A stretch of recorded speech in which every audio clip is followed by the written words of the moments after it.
Buy $1 million. Under all the land, upon its wise utilization and widely allocated ownership, depend the survival and growth of free institutions and our civilization.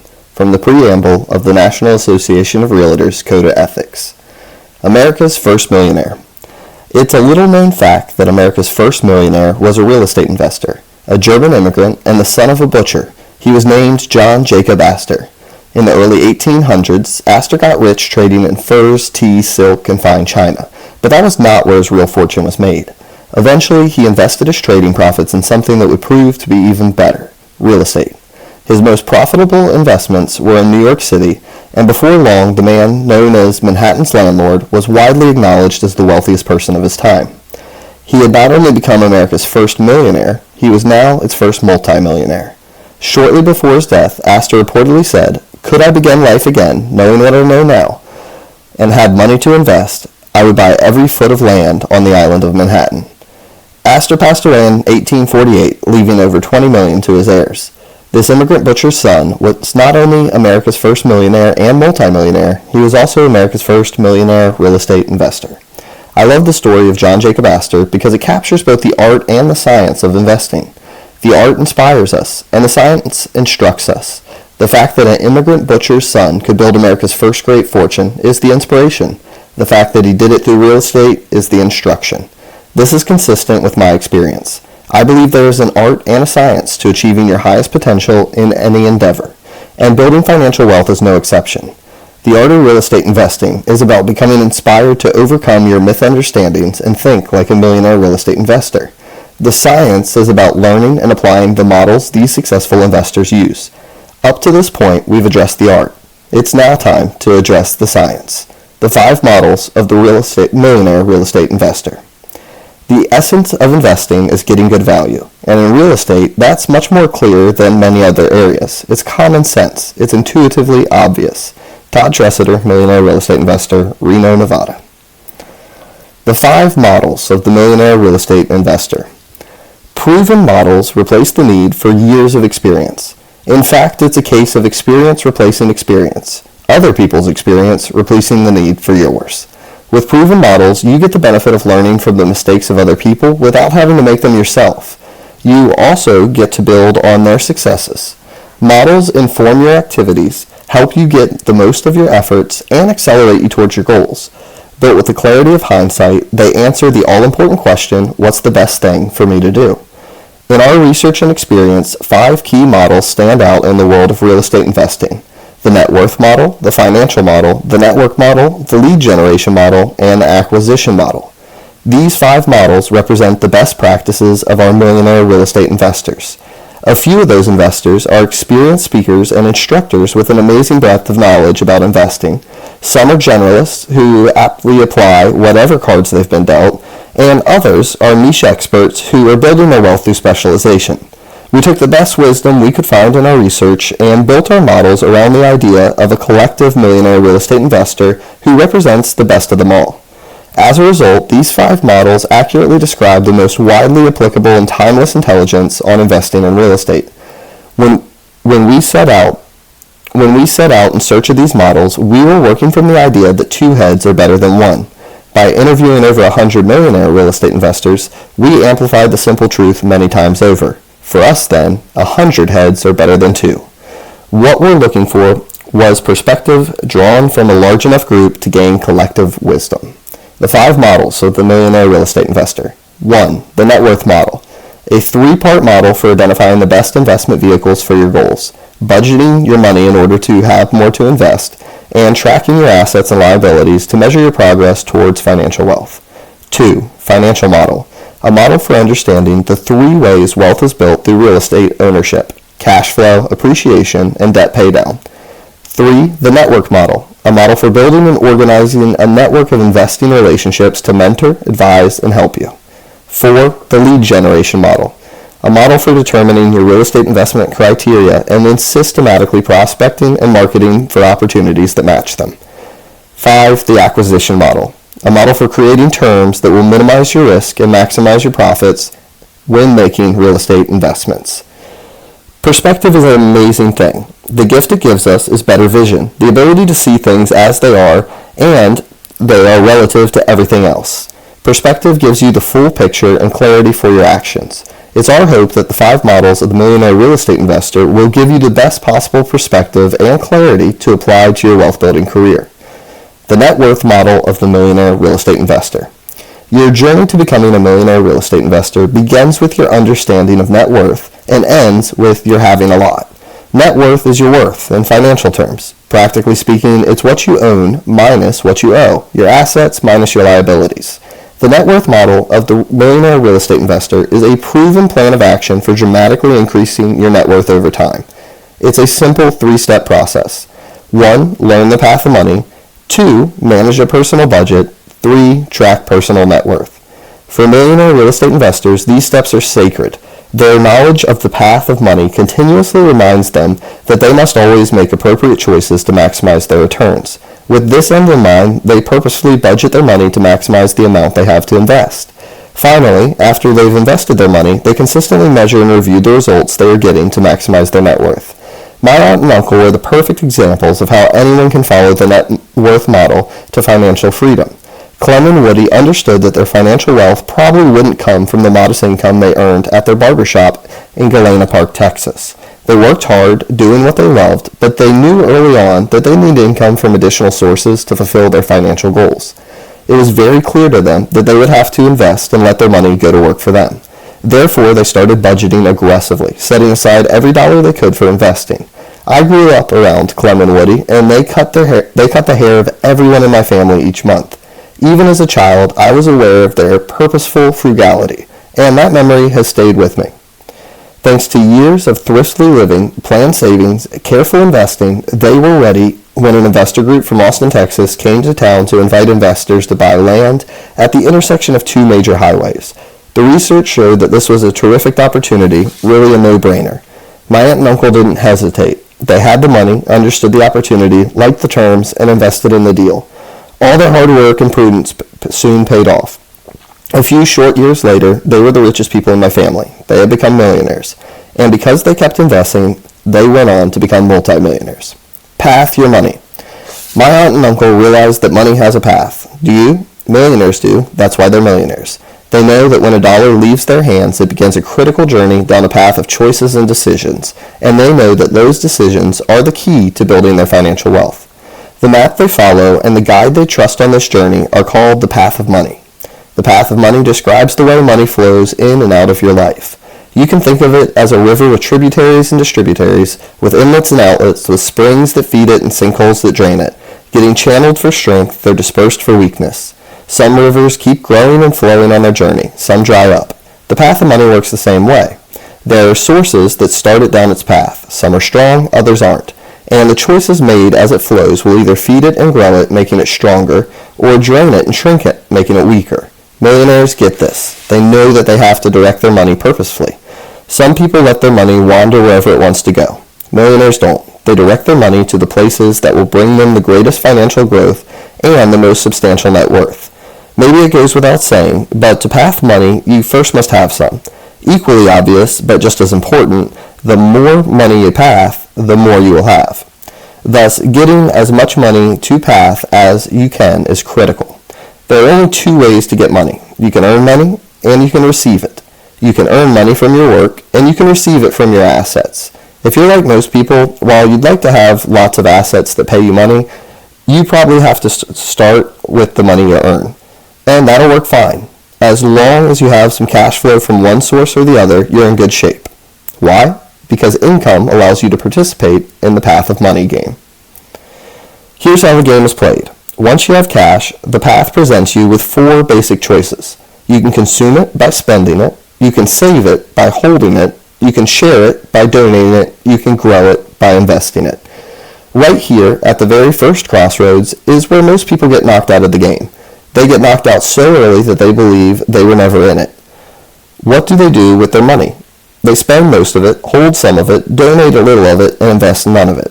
For them, the game is over. The path ends right there. For millionaires, however, the game has just begun. They have a bigger end in mind and don't intend to be stopped there. Through intentional budgeting, they make sure they always have ample money to invest. This enables them to stay in the game and move further down the path. This is where the game starts getting exciting. When you have money to invest, you have another choice, to loan or to own. You can lend your money to others for a predetermined rate of return, or you can buy an asset that could go up in value, pay you cash flow, or both. This is an interesting place in the path. To proceed wisely, you must determine which season of your financial life you are in. Do you want to accumulate more wealth, or do you want to protect the wealth you already have? If you are in the wealth accumulation season of your life, you probably want to invest to own. If you're in the wealth protection season, you most likely want to invest to lend.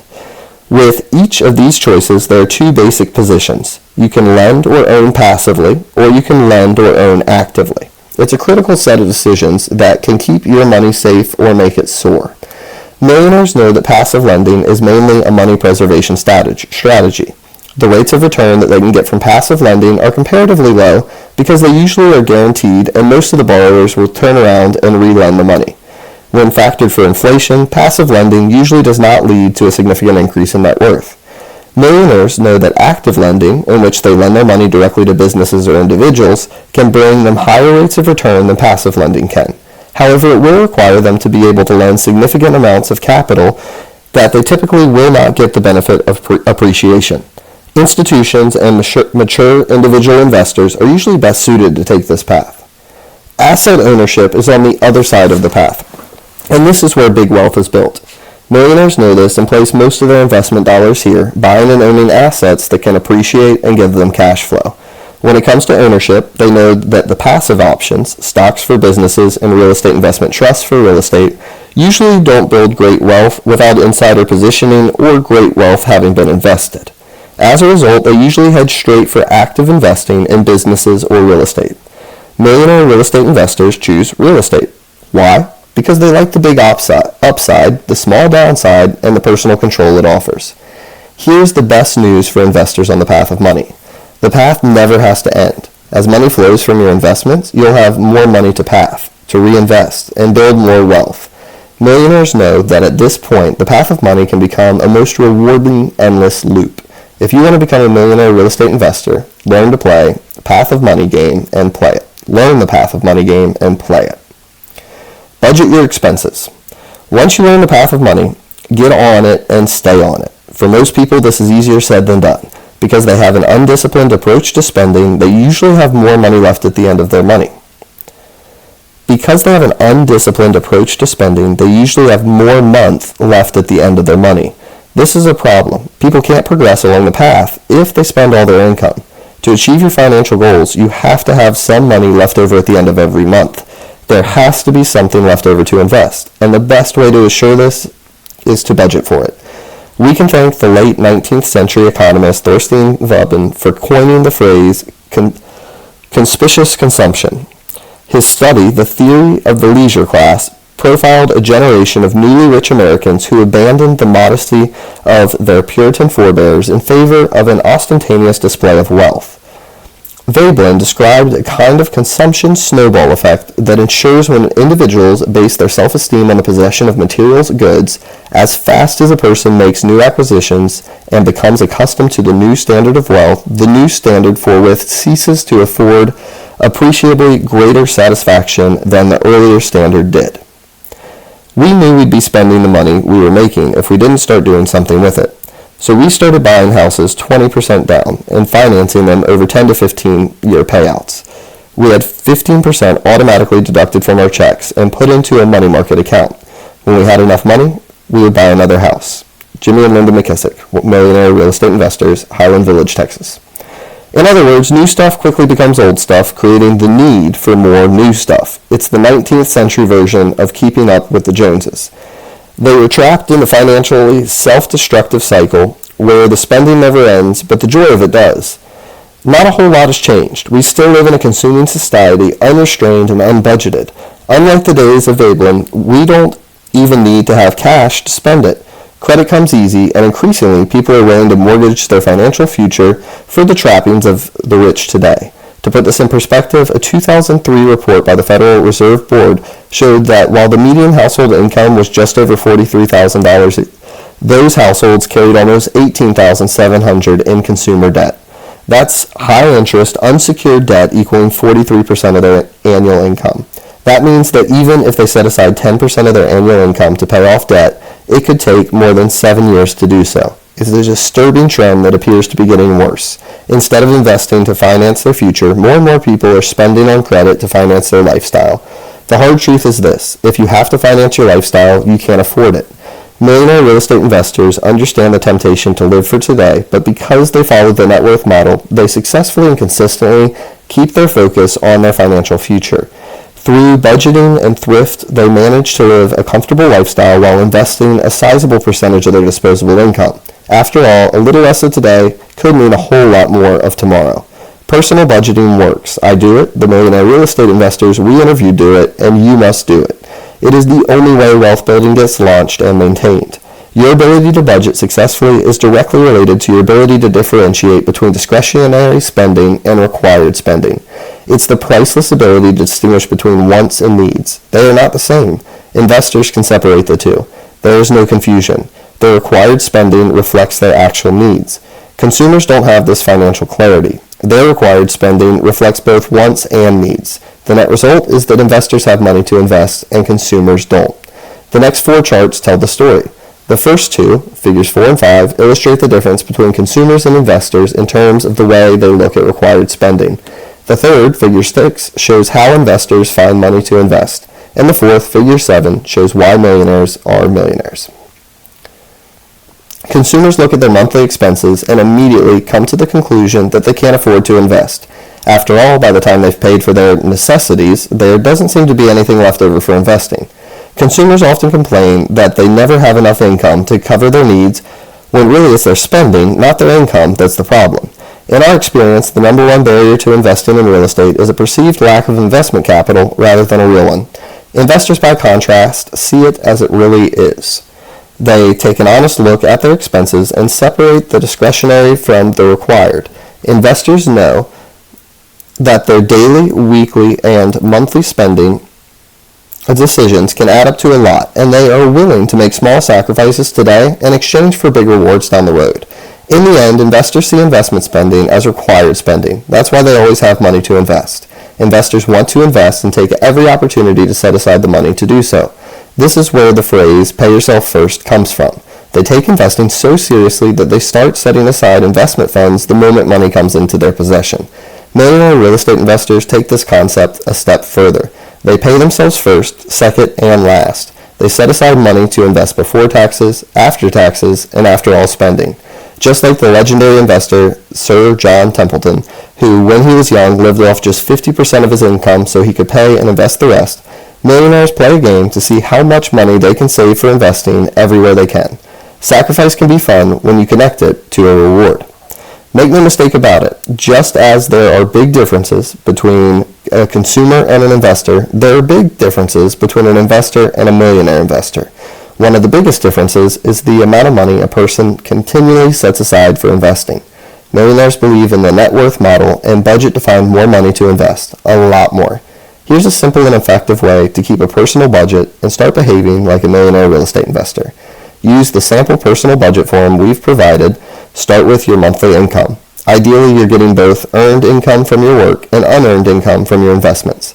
We separate the two because your goal will be to increase your monthly unearned income over time.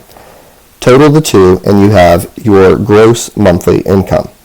Next, decide how much you will tithe to your charities or church, save for security and reserves, invest for the future, and hold back for taxes.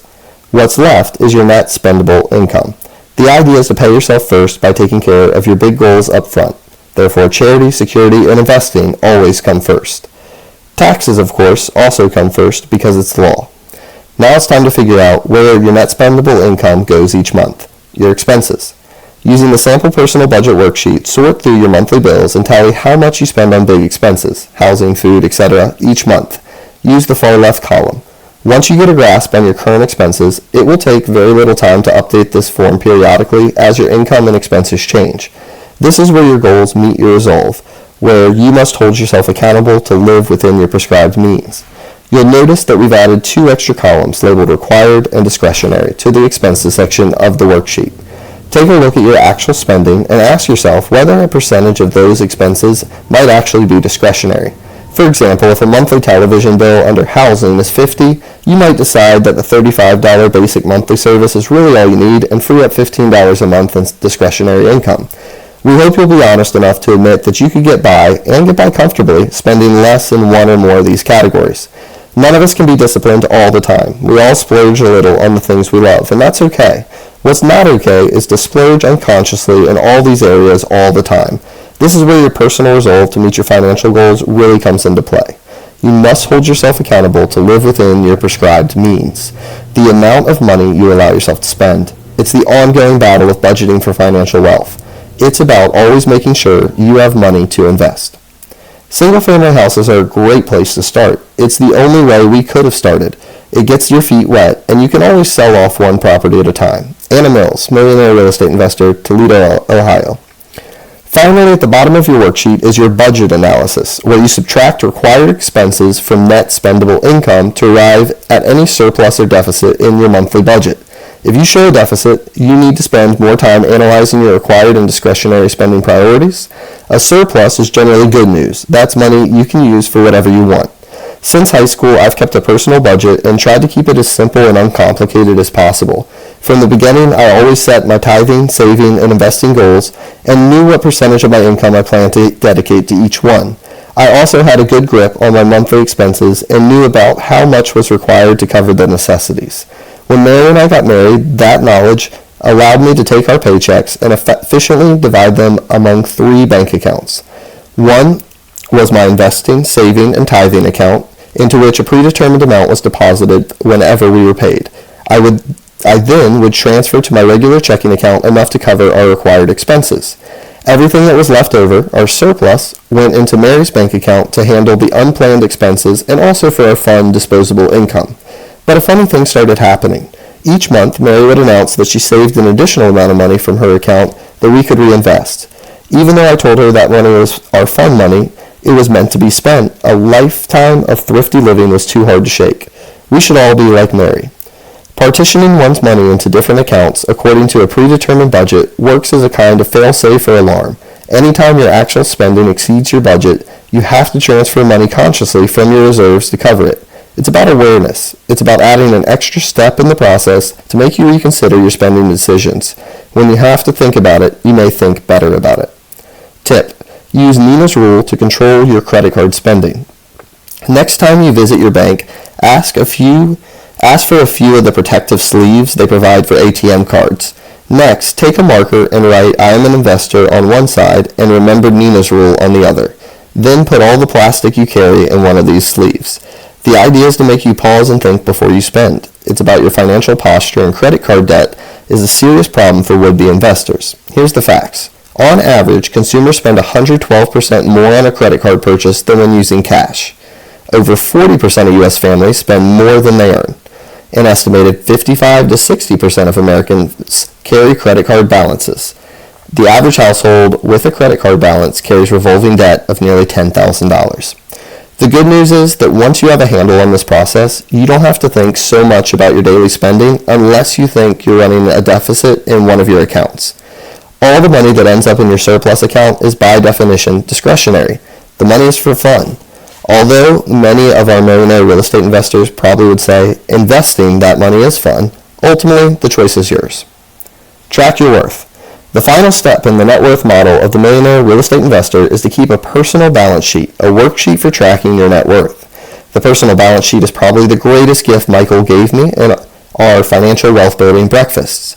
He taught me to focus on my net worth and track it over time. Michael pointed out that businesses have 3 essential financial documents that are absent in most homes: a general ledger to record the details of business expenses, an income statement or profit and loss statement, P&L, for tracking income and expenses, and a balance sheet for a snapshot of the net worth of the business at a given time. Michael didn't advocate keeping a general ledger for my household expenses. The general ledger is where a business records all its expenses in detail. For an individual, a general ledger would involve the tedious tracking of all his or her monthly receipts. That's what most people think of when they think of budgeting, and what I like to avoid.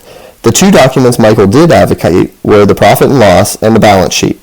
A household P&L statement is just another name for a personal budget that tracks your income and expenses to show a net surplus or deficit In the case of a business, a profit or loss.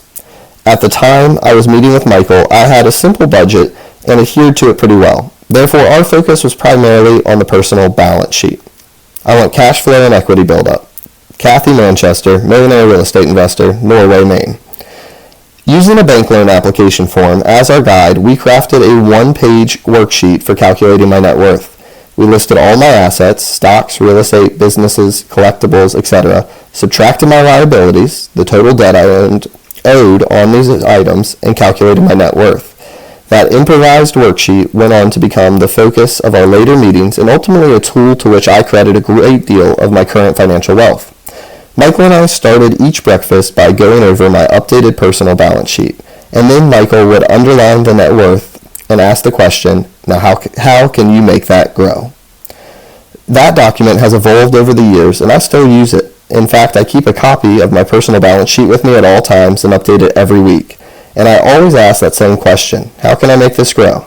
It was by asking and answering that question over time that I began to get a real understanding of how wealth is built, and that understanding had a massive impact on my financial well-being. It gave me a great perspective on my evolving finances. Over the years, I always knew exactly how far I'd progressed towards my financial wealth goals. I would look back at my records and calculate my year-over-year progress, and by updating the balance sheet regularly, I would track year-to-date progress. All this added up to an awareness of where I was in relation to my financial goals, how fast I was getting there, and how far I still needed to go. The sample personal balance sheet provided on the next page can be completed on a quarterly, monthly, or even weekly basis. I think that monthly is the minimum frequency to keep a handle on your finances, and that most individuals would benefit greatly from reviewing their finances, as I do, on a weekly basis. Anytime you make a major investment, you should update your balance sheet.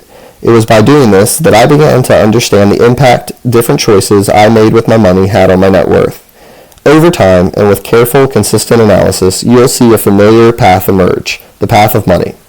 Thus, the net worth model of the Millionaire Real Estate Investor, you begin with the path of money, and you end there as well. The insight gained from the path of money tends to lead investors to manage their budgets to maximize their investment dollars systematically.